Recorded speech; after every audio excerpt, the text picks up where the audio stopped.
Qu'est-ce qui se passe? Tu me dis que... Mais non, je vais me... Hein? Bon... Mais enfin, quand même, c'est... Je veux quand même voir. On me dit que des juifs se sont glissés dans la salle.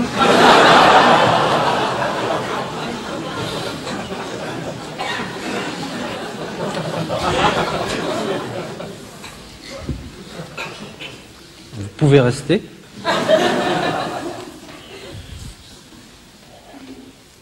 N'empêche qu'on ne m'ôtera pas de l'idée que pendant la dernière guerre mondiale, de nombreux juifs ont eu une attitude carrément hostile à l'égard du régime nazi.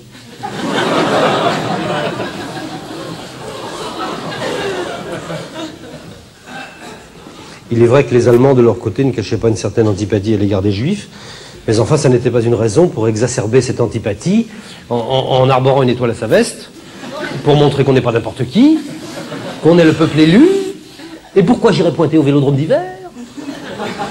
Et qu'est-ce que c'est que ces wagons sans banquette? Et j'irai aux douches si je veux.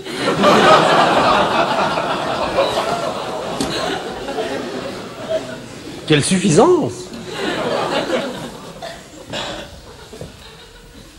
Attention, ne me faites pas dire ce que je n'ai pas dit, je n'ai rien contre ces gens-là. Bien au contraire. Vous savez, je suis fier d'être citoyen de ce grand pays, de France, où les Juifs courent toujours. Je me méfie des rumeurs. Vous savez, quand on me dit que si les Juifs allaient en si grand nombre à Auschwitz, c'est parce que c'était gratuit, je pouffe.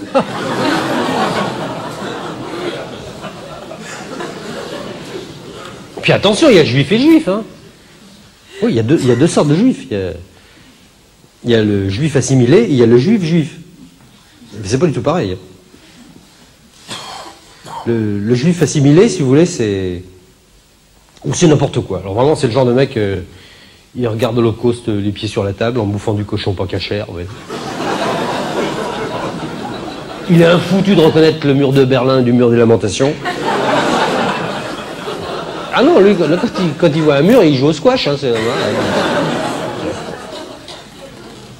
ces gens-là sont la honte des synagogues. En plus, ils n'auront même pas la chance d'être reconnus par les nazis lors de la prochaine. Le juif, lui, c'est complètement différent. Le juif se sent... Comment dire? Il se sent plus juif que fourreur, vous voyez?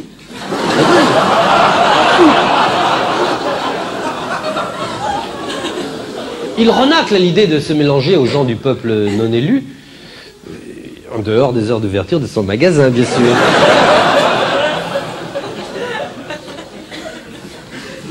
Dès son plus jeune âge, il recherche la compagnie des autres juifs. Et c'est pas toujours facile.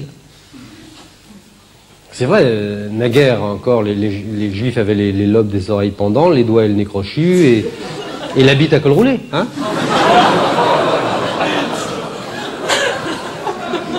Mais maintenant, depuis que le port de l'étoile est tombé en désuétude, on ne sait pas pourquoi, c'est pas évident de reconnaître comme ça, du premier coup d'œil, un petit enfant juif d'un petit enfant antisémite.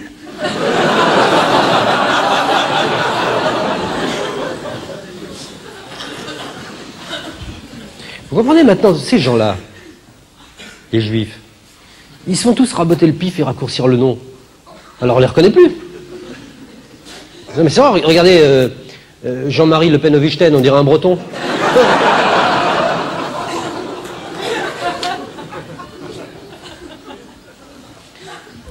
Et vous savez que tous les praticiens de la chirurgie esthétique sont juifs. Tous les médecins sont juifs. Hein. Sinon, t'as pas le diplôme. Hein. Tous les pharmaciens sont juifs. Tous les archevêques de Paris sont juifs.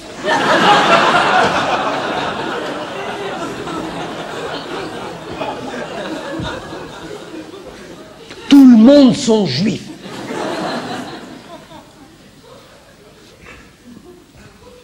En tout cas, pour ce qui est des médecins, je suis absolument formel. Tous les médecins sont juifs. Enfin, le docteur Petiot, je ne suis pas sûr.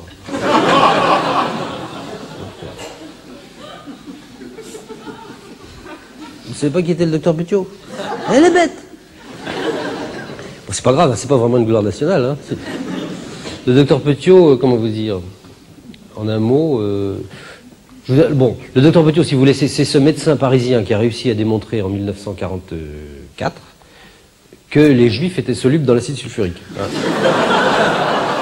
En gros, hein, je schématise. Eh bien, le docteur Petiot n'était pas juif. Alors que le docteur Schwarzenberg, si. Cela dit, il n'y a aucun rapport entre Petiot et Schwarzenberg. Hein. Non, mais je ne sais même pas pourquoi je fais le rapprochement. Non, je veux dire que Schwarzenberg, lui, il fait pas exprès de tuer les gens. Non. Tiens, voilà, voilà encore un bruit idiot qui court. Quand on vous dit que les juifs sont vecteurs de maladies, c'est pas vrai. Regardez Schwarzenberg. Est-ce qu'il est cancérigène? Non. Comme disait mon copain le Luron, il suffit de pas trop s'approcher.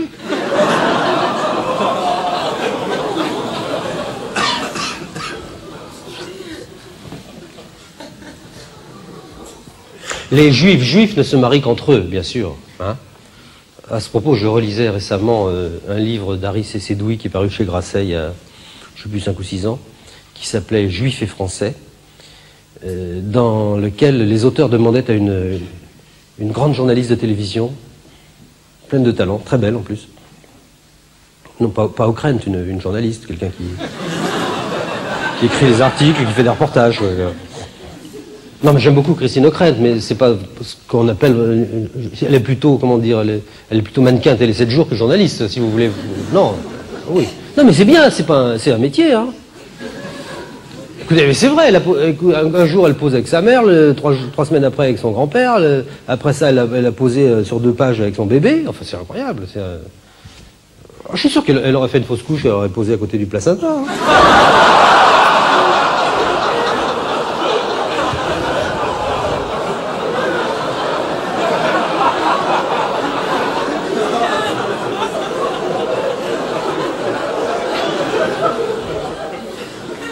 Non, là, je vous fais allusion. Harry C. Sédoui a interviewé une grande journaliste de télévision, française, très belle, je répète, mais dont je tairai l'identité par pure discrétion, vous pouvez le comprendre. Eh bien, les auteurs demandaient à cette jeune femme si elle aurait épousé Yvan Levaille, pour le cas où il n'aurait pas été juif comme elle.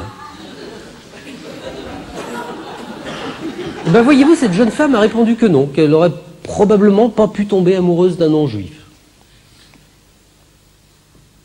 Ben voyez, moi je comprends très bien cette attitude, qu'on pourrait un petit peu hâtivement taxer de racisme.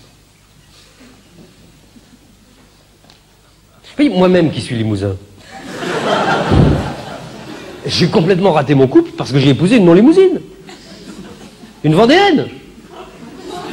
Ah ben je suis désolé, les Vendéens ne sont pas des gens comme nous.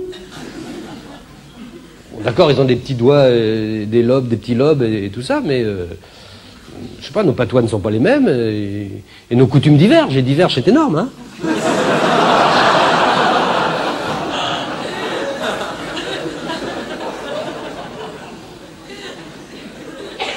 Voilà une femme, n'est-ce pas, qui mange du poisson le vendredi, alors que moi je mange du bœuf mironton le mardi. Il n'y a pas de compréhension possible. Puis nous avons notre sensibilité limousine. Nous avons notre humour limousin, qui n'appartient qu'à nous.